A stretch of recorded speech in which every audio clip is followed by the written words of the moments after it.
రాజకీయాలలో ఒడిదుడుకులు ఉంటాయి, కానీ తప్పకుండా ఒకసారి ప్రజలు ఆలోచించి దొంగ మాటలు చెప్తున్నారు కదా, వీళ్ళకి అవకాశం ఇస్తామని చెప్పి వాళ్లకు నిజమేందో బట్టబయలు అయిపోయింది.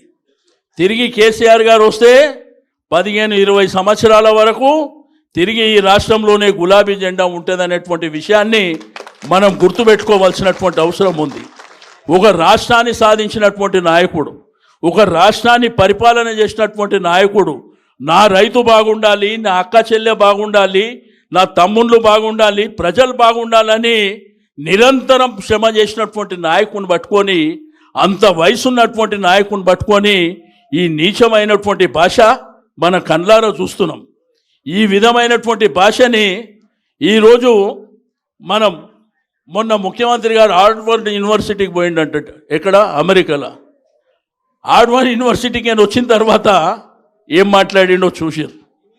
అందరం ఏమనుకున్నాం, ఈయన యూనివర్సిటీ పోయి వచ్చిండు కదా, కొంత పద్ధతి మారుతుందేమో, భాష మారుతుందేమో, వచ్చిన తెల్లారే షురూ చేసిండు. కాబట్టి కుక్క తోకకు అది ఎంత చేసినా అది వంకరనే ఉంటుంది అనేటువంటి విషయాన్ని మనం గుర్తెరగాలని చెప్పి నేను ఈ సందర్భంగా తెలియజేస్తూ ఉన్నాను.